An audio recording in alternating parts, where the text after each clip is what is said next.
I'll be the first one to admit when I was wrong. And I was wrong about this series going in. Going into the series, I'd picked the Denver Nuggets to beat the Minnesota Timberwolves.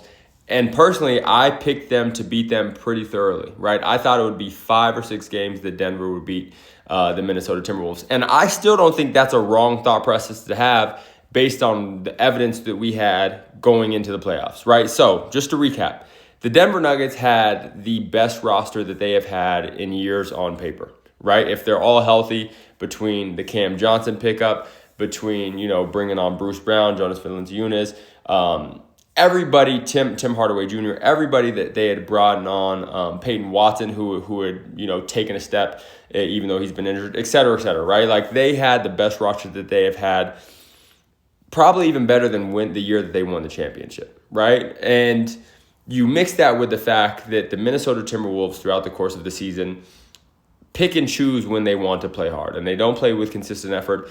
And because of that, you have seen their defense make a noticeable increase year after year over the past 3 years, right? If you'll recall back 3 years, the Minnesota Timberwolves had a defense the caliber of OKC this year, of the Detroit Pistons this year, right? Like, people were talking about them in the same breath. They were talking about them like one of the best defenses we have seen in the modern era of basketball. And they, in recent years, have become much more reliant and okay with Rudy Gobert just taking care of everything on defense, and Anthony Edwards not trying to compete at an all-defensive level, and Jaden McDaniels not competing at an all-defensive level night in and night out. And that was concerning to me going in, right? And that is why I ultimately picked the Denver Nuggets to advance in this series, and I thought they were playing basketball better at the end of the season than Minnesota was with Anthony Edwards being out.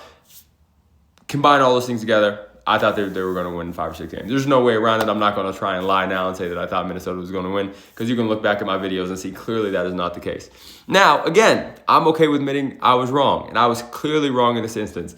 And I was disappointed in the level of effort Denver came into this series with. I don't know if Joker is, tweaked his knee at the end of the regular season or what. We're not giving him any excuses, but he's been getting cooked, right? He has been getting cooked. Rudy Gobert has been the most impactful and quite possibly the best player in this series just off his defensive alone.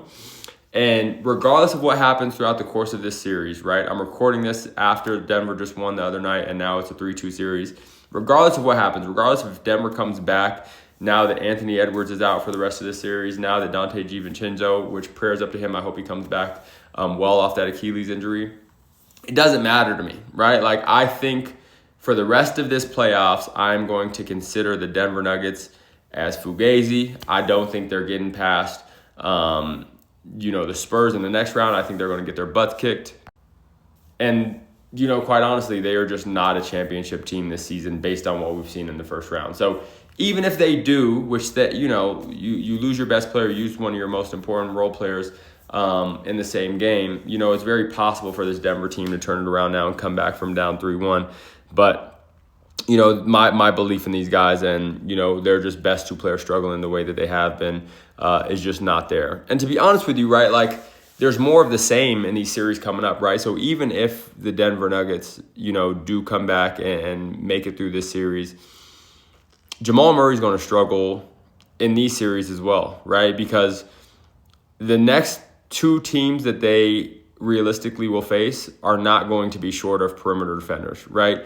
You got that Spurs perimeter defense looking at you next series, plus Wemby, on the front line guarding the rim. It's not getting any easier, right? Like, obviously, Jaden McDaniels has some unique tools at 6'10", super lanky, but I don't think series are getting any easier for Jamal Murray in terms of matchups.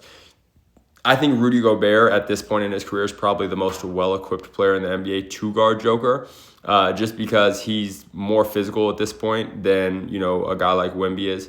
But even with all that, with, the defense that the Spurs can, put out there on the court, Joker is going to struggle as well, especially in a playoff setting. You know what I'm saying? Especially if a guy like Aaron Gordon, who is probably their most important piece, albeit if the star guys are out on the court, especially if he's not fully healthy, if he's not ready to come back, and it seems like he just hasn't been able to stay healthy for long stretches of time since that hamstring injury last year in the playoffs. I just don't know about these guys, man. I think Denver's future, based on the way that they've played this playoffs, is a little bleak right now. It's a little bleak right now with the level of effort that they've been playing. Now, can they turn this all around? Can they, go on a run with the talent level that they have? Sure.